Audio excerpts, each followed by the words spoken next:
International Relations Director-General Zane Dangor joins us for more on the passing of Aziz Pahad, in particular his life, his legacy.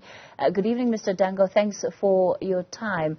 I'll steal from the words of former President Thabo Mbeki in memorializing Mr. Pahad. He says that he was humane, sunny, compassionate, and with a very humorous side.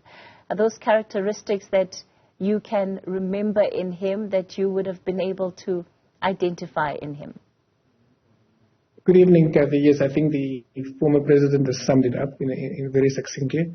You know, when you engage with Aziz Pahad, one would often forget that he was the longest serving deputy minister, often described by other ministers, including former Minister Nkosazana Dlamini Zuma, as the anchor of the Department of Foreign Affairs during her tenure as minister there. We also talked to former director generals who were working with him. And the thing that strikes them is not only his professionalism, but the fact that he was humble, that he was somebody that anybody could speak to, that the staff of DIRCO could learn from, engage with. He was not aloof from anyone, despite the stature that he enjoyed within the department and also within politics. He was able to engage with almost all staff members. This is something that he took into his diplomacy. You know, he was always willing to talk to people, always willing to find solutions through dialogue, and his humility is the standout feature that the president alludes to. Zane, one of the things that I think often is overlooked is how much work and effort it takes to be a skilled and effective diplomat, which is really what this country had in Mr. Pahad. Yes, I think diplomacy is, it's often been described as an art, but it takes a lot of skill, it takes a lot of patience, it takes a lot of knowledge. If you are going to be bringing, for example, parties who are on a veritable warpath with each other together, you need to understand what the driving forces behind each party is. You need to be able to reach people. They need to listen to you. So it's not just the message that one brings across, it's the manner in which that message is brought across. That's a lesson that people like Aziz Pahad, together with other stalwarts like Welile Klapo, who's worked very closely, has taught people like myself from a very young age. Your message may be correct, but if you deliver that message in a way that nobody wants to listen to you, then you're not going to be a good diplomat. And this is what Aziz has brought to the department and to those who've worked with him. If we go back a bit further into time, which has been part of the reflections that so many who are part of government, who are part of the ANC, have also been speaking about today, is the role that he played, in particular when it comes to international mobilization against apartheid. So doing that at a time when it was unfavorable to do so, also mindful of the fact that he had been banned from the country, exiled, as it were.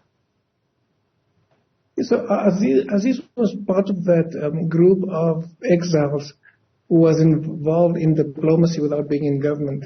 You know, they had to engage with states, whether it's in the UK, with the UN, to mobilize, solidarity with the people of South Africa that were then under the yoke of apartheid. You know, they had to convince people, states like the US and the UK, and he lived in the UK for a very long time, that the only way to bring the apartheid government to the negotiating table was through isolation.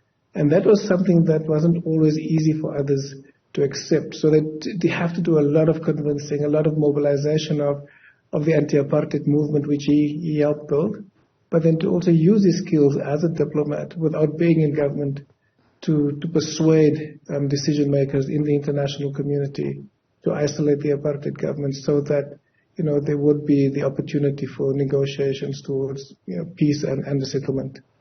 Zane, you've had your own contributions towards this country being where it is today. I wonder, looking at somebody who was your senior, Aziz Pahad, what are some of the standout moments for you that you look at in awe and think, well, if I can be like that one day, I know that I've met my task. I think for me, the lesson is, again, coming back to the issue that you brought up right at the beginning, is no matter what positions we hold, you don't derive power from your positions. I think he clearly was one of those who felt that referent power was most important. And that's the lesson I learned from him, is that referent power, what you know, the knowledge that you bring to any situation is more important than the positions that you hold. And that's why he's remembered not only for his knowledge and his expertise, but his humility in bringing that expertise and knowledge to bear in the world of diplomacy and politics. That's the key lesson. We can't have this conversation, Zane, without perhaps acknowledging just what a difficult year it's been for the Pahad family, losing 3 brothers, really, in a space of less than 6 months. Has the department been able to reach out to them? What is their state? So we've been engaging with the family, today, and also when, Aziz Pahad passed away. So, the department has offered its support wherever it can, and will also support the family going forward. It's very difficult to lose this many siblings in such a short space of time, and family members, whether they're fathers or uncles or grandfathers. It's always difficult when you lose all of them in succession that way. So we're duty-bound to try and support the family as much as we possibly can. All right. Well, thank you for your time. And we certainly extend our condolences to you and your other colleagues in the department who would well be feeling this loss, given the opportunity you had to work closely with him. International Relations Director-General Zane Dangor. More news after this. Do stay with us.